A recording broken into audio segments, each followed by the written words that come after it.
1 now 1 2 1 2 5 seconds.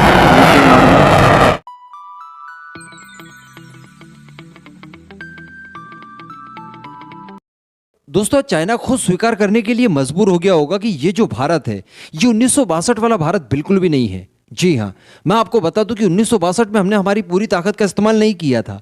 अगर किया होता तो चाइना को उल्टे पांव भागना पड़ता। लेकिन आज का भारत थोड़ा सा अलग है, ये हम लोगों का भारत है। तो ऐसी परिस्थिति में ये कहा जा सकता है कि ना तो हम लोग डरने वाले हैं अब और ना ही झुकने वाले हैं। चीन से यूं ही बिना लड़े हार जाना ये तो पॉसिबल है ही नहीं।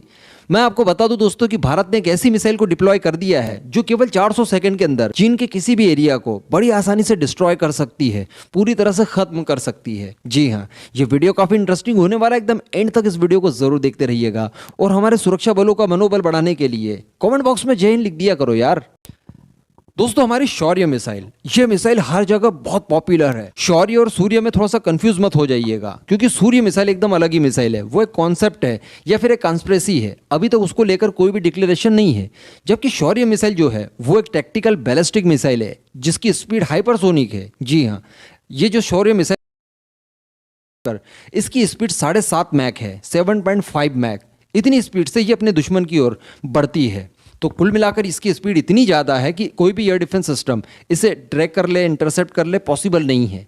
हाइपरसोनिक मिसाइल के जैसा ही इसका काम है। ये मिसाइल भी क्रूज मिसाइल की तरह मैन्यूवर कर सकती है, यानी अपना रास्ता बदल सकती है। दूसरी बात, ये भी काफ़ी कम ऊंचाई पर उड़ती है, केवल 50 किलोमीटर की ऊंचाई पर ये फ्लाइट लेती है। तो ऐसी परिस्थिति में भी ज़्यादा चांसेस बन जाते हैं कि कोई भी रडार सिस्टम इसे ट्रैक नहीं कर सके। यानी अल्टीमेटली आप ये कह सकते हैं कि ये मिसाइल एक रामबाण मिसाइल है। अब मैं आपको बता दूं कि इसकी जो रेंज है वो है 750 किलोमीटर से लेकर 1900 किलोमीटर की। जी हाँ, अगर आपने इसमें फुल कैपेसिटी का पेलोड डाल दिया जो कि 1 टन के बराबर है, 1 टन पेलोड अगर आपने इसके ऊपर डाल दिया, वो न्यूक्लियर वॉरहेड भी हो सकता है और कन्वेंशनल भी हो सकता है। ये न्यूक्लियर कैपेबल भी है, याद रखिएगा।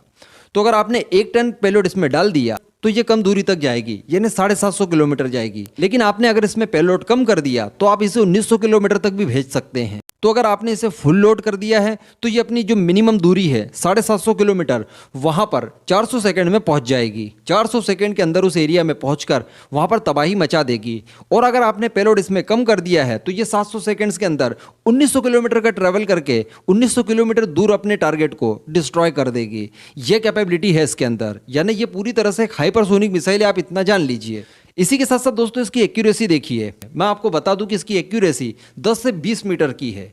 इतनी स्पीड होने के बाद में भी एक्यूरेसी इसकी इतनी ज्यादा होना ये कोई छोटी मोटी बात नहीं है। यानी मान लीजिए ये जो डॉट देख रहे हैं आप, इस डॉट पर आपको टारगेट करना है तो या तो ये इसी के ऊपर गिरेगी, या अगर इससे दूर गिरी भी तो वो केवल 20 से 30 मीटर की दूरी पर गिरेगी। यानी नॉन टेक्निकल तरीके से मैं आपको बताऊं तो आप लोग जो वीडियो देख रहे हैं उनमें से कई लोग ऐसे होंगे जिनका घर भी इस एरिया से बड़ा होगा।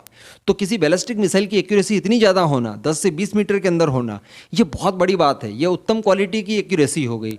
तो कुल मिलाकर ये मिसाइल बड़ी कैपेबल है। न्यूक्लियर मिसाइल है, 700 किलोमीटर से लेकर 1900 किलोमीटर की रेंज है, 7.5 मैक इसकी स्पीड है, जो इसकी फ्लाइट सीलिंग है वो 50 किलोमीटर की है, 1 टन का वॉरहेड ले जा सकती है। और क्या बच्चे की जान लोगे क्या? कुल मिलाकर डीआरडीओ ने जो मिसाइल बनाई है बड़ी ही सॉलिड बनाई है। अच्छा, यहाँ पर ये भी जान लीजिए आप कि इसको डिप्लॉय करने का सबसे बड़ा मकसद हमारा क्या है। तो वो मकसद हमारा है चाइना द्वारा बनाए गए इंफ्रास्ट्रक्चर। जी हाँ, जो भी सैन्य साजो सामान के लिए उसने मिलिट्री बेस बनाए हैं, एयर बेस बनाए हैं हमारी सीमा से लगते हुए इलाकों में 1900 किलोमीटर के अंदर अंदर, तो ऑब्वियसली इनका इस्तेमाल चाइना युद्ध की स्थिति में भारत के खिलाफ करेगा। तो बड़ी आसानी से इस मिसाइल से इन सभी ठिकानों को उड़ाया जा सकता है। अब ये मिसाइल चूंकि कैनेस्टराइज्ड मिसाइल है, इस वजह से आप इसे कहीं भी, किसी भी मौसम में, किसी भी परिस्थिति में, कहीं पर भी ले जाइए ट्रक के माध्यम से और विद इन मिनट्स आप इसका लॉन्चिंग कर दीजिए। ये बड़ी आसानी से आपके टारगेट तक पहुंचेगी और उसे पूरी तरह से डिस्ट्रॉय कर देगी, और वो भी एयर डिफेंस सिस्टम की नजरों में आए बिना।